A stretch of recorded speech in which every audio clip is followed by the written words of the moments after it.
This is Balance of Power on Bloomberg TV.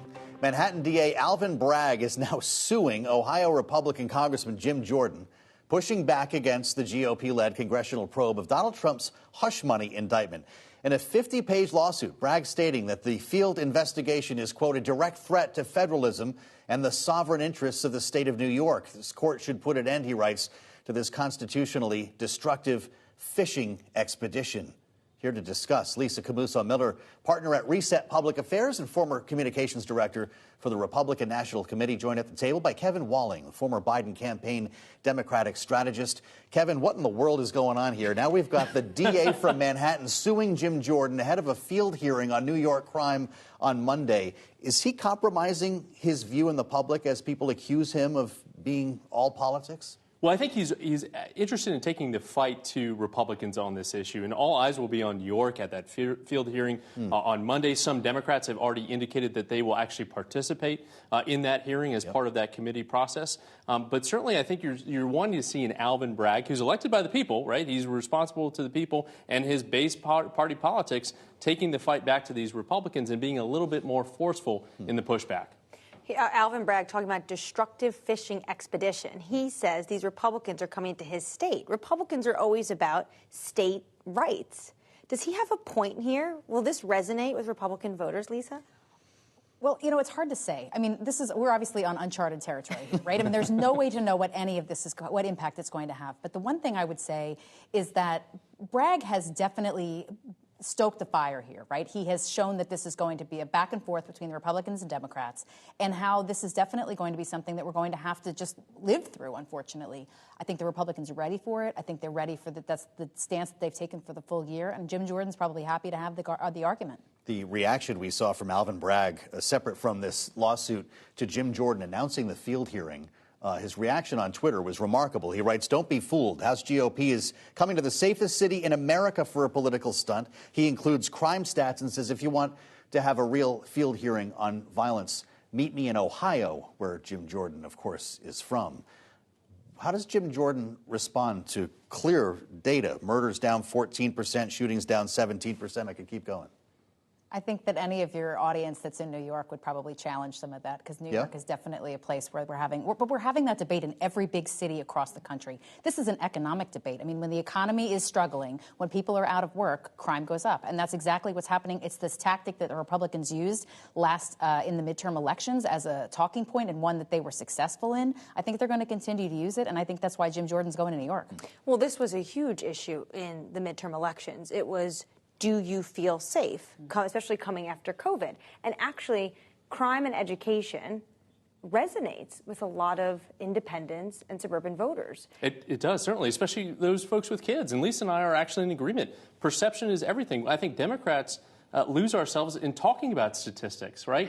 When you don't feel safe in your community, when you go and try and buy shampoo and it's behind locked glass, as it is at the Target in Cleveland Park where I live, perception is everything, right? Even if those statistics tell a different story. And New York is far safer than it was 10 years ago, even 20 years ago in the 90s. Yeah. But again, perception is everything.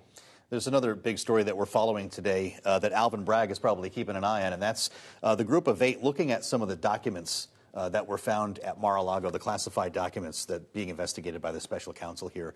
It reminds us that we have multiple cases going here, and this issue with Alvin Bragg is only one of them. That's really true. And, of course, the former president is facing 4 different lawsuits as part of this investigation. Those are part of the special counsel's investigation. But this is actually a rare part of bipartisanship that we're seeing with Marco Rubio and Mark Warner, the leaders of the Senate Intelligence Committee. They have been demanding, and you've been covering this, for months, that they get some kind of look at what these documents entail from those 3 individuals, Biden, Pence, and Donald Trump. That's a victory for intelligence, the Intelligence Committee, and bipartisanship. One victory for the Intelligence Committee. We're going to talk about another one in a little bit. Coming up, we have more of Lisa and Kevin. They're back with us. We're also going to be discussing the selection of Chicago as the 2024 DNC convention site. It was also a little bit controversial. This is Balance of Power on Bloomberg TV.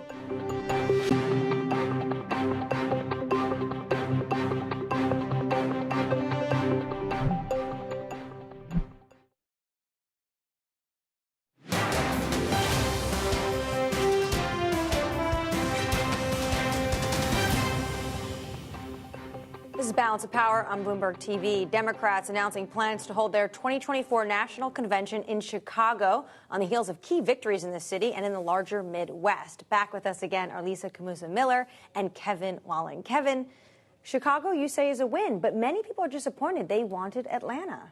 A lot of folks wanted Atlanta. I think this is a win for holding that blue wall in place, right? That was what powered Donald Trump's victory, was Michigan and Wisconsin. He narrowly lost Minnesota. We hold those states back. There's no way a Republican win the Electoral College. I think this makes sense, not just from an electoral perspective, but also just a logistic perspective. When you look at hotel rooms, you've got Milwaukee, as you just said, in the other segment, 45 minutes away. So you have this logistical organization behind this win for Democrats hosting it in and a in Democratic governor, of course. Democratic governor, Democratic legislature, Democratic mayor. We're not fighting with Brian Kemp in Georgia. I think it's a slam dunk. You talk about holding the blue wall. How about building the blue wall? We were told that Georgia was the future of the Democratic Party. Stacey Abrams built the machine. If it weren't for Senators Ossoff and Warnock, that would not be a Democratic majority. Yeah. Guess they'll get an invite to Chicago? They'll get an invite. They'll be right up front, I hope. You can't win everybody over, Joe. Okay. But, Georgia's also the future, and the South is also the future of the Democratic Party. Lisa, I know not your party, but does this just signal that the Biden administration, Joe Biden in particular, always wants to lean into the unions when push comes to shove? Yeah, I mean, it feels that way. And it also feels like this is where we're going to take the fight, right? The fight for the votes are going to be in the Midwest, right? The Republicans are going to be in Milwaukee. Now we know that the Democrats are going to be in Chicago. This is the fight for where the common ground is. And these are the votes that everyone needs in order to be successful in 24. But I'm not necessarily sure that the location of the convention translates into success in the ballot. No, because it's all online. Well, this is true, but does it translate into messaging that helps either side? I mean, Georgia would have been positive messaging, arguably.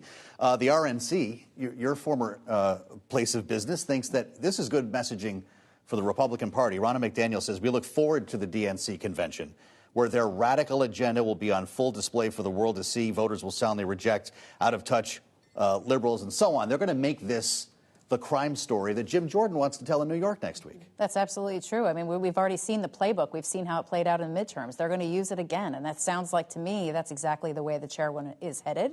But I also think that there's a lot of ground to cover. And I don't think that Georgia ever really was a battleground. I've been inside the building when the decision gets made. It strikes me that maybe the noise could have been too great because of all of the Trump nonsense that's going on in Georgia also, Fulton too. County. Fascinating. Kevin, just quickly wrapping up, I cannot have you in the studio not ask about Joe Biden landing. He's going to the UK, and he's going to UK first, Northern Ireland. Northern Ireland, and then he's going to Dublin. He's giving a tour. He's going on a tour of his family history, but also potentially there's going to be some policy work. We'll see if there is. I think this is a homecoming for the president. He's going to County Mayo, where my ancestors are from. It's where the Finnegans are from. I know. I tried to get on Air Force One. There's, as you two know, there's only so many seats. But it's going to be a great visit. And obviously it's in recognition of 25 years of the Good Friday Agreement, which is in some level of question with Brexit and obviously the politics in Northern Ireland. But, Joe, obviously a little bit of an awkward moment, of course, because the president has to deal with these leaked documents that American allies are not happy about. The Pentagon documents. We'll have more on that, I'm sure, as this week unfolds. Great conversation, and many thanks to our panel. Lisa Camusa-Miller, Kevin Walling with us on Balance of Power. Check out the Balance of Power newsletter on the terminal and online. Thanks for joining us this evening on Balance of Power. Coming up tomorrow, we'll speak with former CIA Director Leon Panetta. This is Bloomberg. Stay with us. We'll see you tomorrow.